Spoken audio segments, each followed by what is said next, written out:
Sudan's power-sharing government has signed a peace agreement with 5 key rebel groups. The move is seen as a significant step towards resolving deep-rooted conflict that dates back to former leader Omar al-Bashir. Bashir was overthrown in April last year, and Sudan is now attempting to end decades-long internal conflicts. Sudan's power-sharing government signed a peace agreement with the country's 5 key rebel groups on Monday, a significant step towards resolving deep-rooted conflicts that raged under the rule of former leader Omar al-Bashir. The civilian and military leaders sharing power following Bashir's overthrow in April 2019 say ending decades-long internal conflict is a top priority for the 39-month transition. The deal, signed in the South Sudanese capital Juba, offers rebel groups political representation and devolved powers, integration into the security forces, economic and land rights, and the chance of return for displaced people. The groups that signed include the Justice and Equality Movement and Mini Minawi's Sudan Liberation Army, both of the western region of Darfur, and the Sudan's Liberation Movement, led by Malika Gar, present in South Kordofan and Blue Nile. More than 300,000 people are estimated to have been killed and 2.5 million displaced after the conflict in Darfur spread after 2003 as government forces and mainly Arab militia moved to repress mostly non-Arab rebels. South Kordofan and Blue Nile remained within Sudan when South Sudan seceded in 2011, and communities there complained of marginalization by the government in Khartoum. Observing the latest developments is Doctor Jok Madut Jok, who's a professor at the Maxwell School of Citizenship and Public Affairs at Syracuse University and a senior analyst with the Sudd Institute, which is a public policy center based in Juba, South Sudan. He joins us now via Skype from New York State. Thanks so much indeed for joining us. How significant is this agreement that's been signed by Sudan and the rebel groups? Hello, Peter, and I think the signing and the announcement of this peace agreement in Juba reminds people in Sudan and South Sudan of what to celebrate and what to hold their breath on. The peace agreement in Juba will be one of the, over the last few years, there has been now 13 peace agreements signed between the government in Khartoum and the rebel groups. So this reminds us of a tribal chief in South Sudan in the 1970s who was asked to attend a celebration of a peace agreement between Sudan and South Sudan in 1972. And he said, "Which peace are you talking about? The peace of yesterday?" And they said, "Yes." He said, "Well, why don't you give it 10 years before you celebrate?"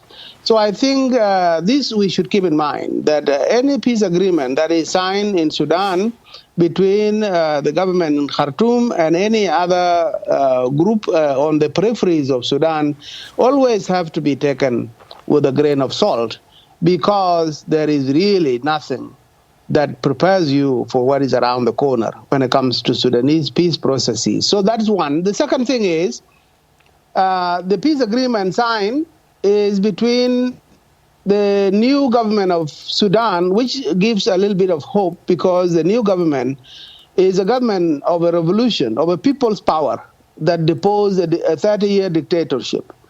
And so there is hope that the new government led by Dr. Hamdok is a government that is genuine about peace, and therefore will give meat to this skeletal structure that was just forged in Juba. The third thing and last of what I have to say is that while we celebrate the signing of an agreement, of a deal between Khartoum and 5 rebel groups, we have to be very conscious of the fact that some of the leaders within some of these groups, including SPLM North, Sudan People's Liberation Army, which was part of the group that gained independence for South Sudan, but made up of people from Blue Nile and Nuba Mountains. What we have to keep in mind is that there are some of the leaders in that group who are not party to this, and I don't think they are choosing to be left out of this process out of happiness. I think it's because they know that this agreement leaves a lot to be desired.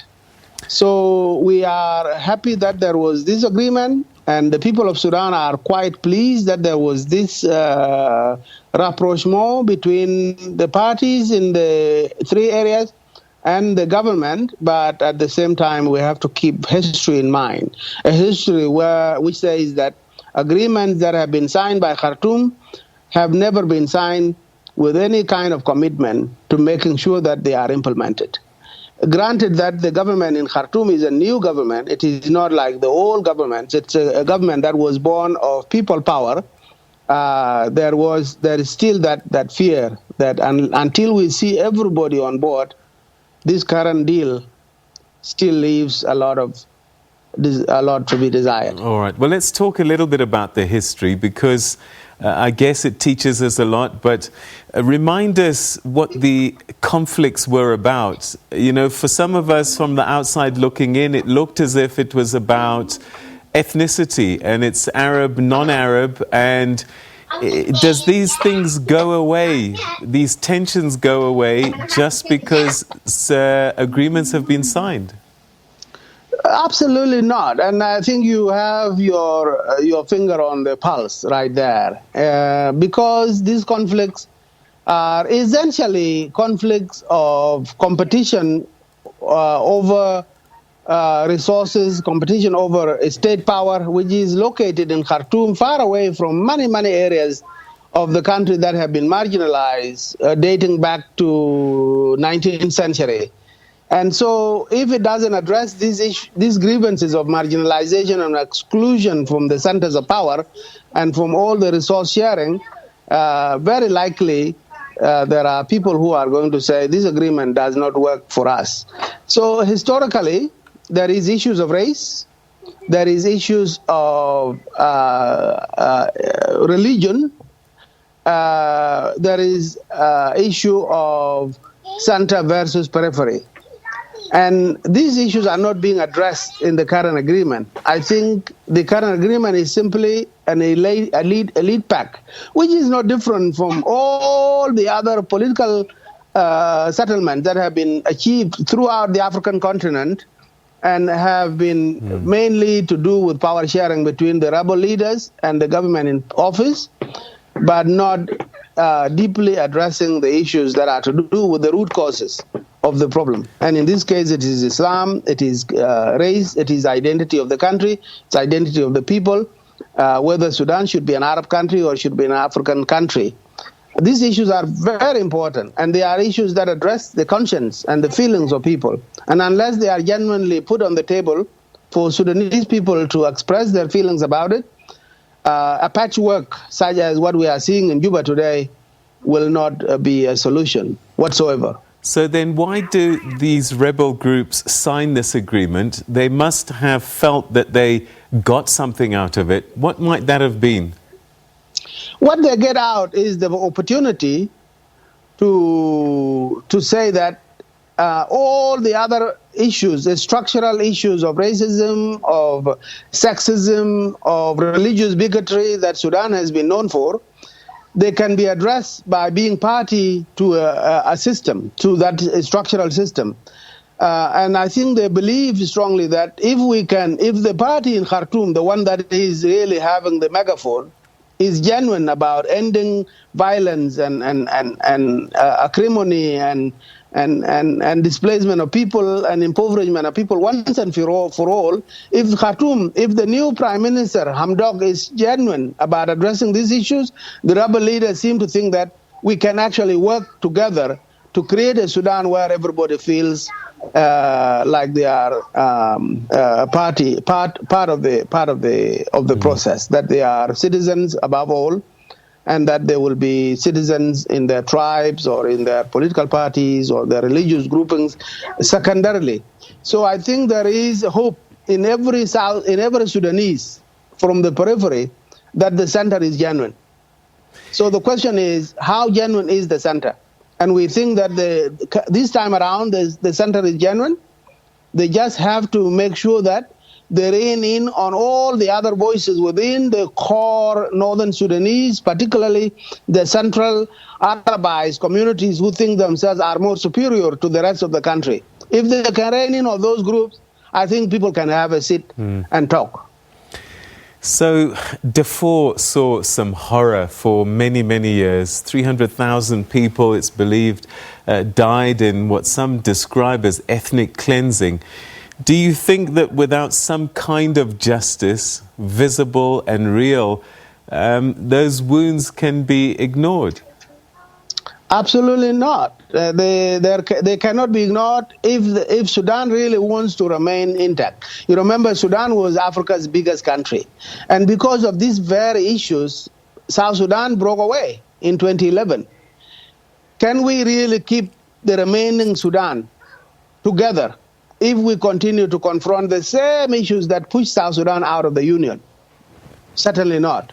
And so it depends on two things. One is the genuineness of the people in power in Khartoum today in saying that we have parted ways with this issue of second and first and third degree citizenship. That the people in power, the people in the riverine region, the Jalin and the Chaigia of Khartoum and the center of Jazeera, if they have decided finally that it doesn't help Sudan for us to categorize our people into first, second, and third class, then, of course, a negotiation of this kind can lead to a solution, a comprehensive solution, a comprehensive overhaul of the entire state going forward. Other than that, and in addition to this, of course, you have to really go down to reconciliation processes that unearth and put all the ills, the demons that have plagued Sudan for over 60 years to be put on the table, to be addressed once and for all in a constitutional conference where every citizen must feel represented in the body politic. Otherwise, no. All right, so this agreement was signed in Juba, and that perhaps might be symbolic in South Sudan. Do you think that Juba has a role to play in any kind of peace that takes place north of its own borders? Oh yeah, South Sudan has a great role to play. Since they brokered this agreement, they can offer their own problems that have happened. South Sudan, when it became independent in 2011, within less than a year and a half, it broke into a civil war, which South Sudan is still broiling under to this day. And they can offer that experience to Sudan and say, look, when we decided to part ways, to create two Sudans, the thinking was that there will be only two countries living in peace with each other, side by side, that there would be harmony within each of us, and then because of that, the two countries will have a better harmony between each other, which means addressing the issues of the border area. Darfur is a border, Kordofan is a border, Blue Nile is a border, White Nile is a border, and this is where majority of resources of the two countries come from. If you don't address the inter-state relationship between these people who live on the border areas, you can't really have anything that you can call an economy in either of the two countries. So South Sudan can offer to the Sudanese their own experience in saying that by hogging and localizing and controlling power at the center, because somebody made it first to the seat of power, will definitely cause Sudan to be in perpetual civil war, just as South Sudan has now witnessed. So I think there is a great deal of political experience that South Sudan can offer to the people of Sudan, and saying it doesn't help it when you just sign a peace agreement and then under the facade of the peace agreement you just carry on doing the same thing. Surely you are going to have another outbreak of violence. No time. Professor Jok, we're going to have to leave it there, but thank you so much for your insights and your time on this, what some people are calling historic, but as you say, history will say cautious optimism is probably required in this instance. Absolutely. Thank you so much. Thank you for your time. Bye. All right, that's Professor Jok Madut Jok speaking to us from Syracuse in New York State about this agreement that was signed by rebels and the government of Sudan to try and bring peace. And it looks as if some of these rebels may be reintegrated into the national army. Well, we keep our fingers crossed for them. Right, we're going to take a quick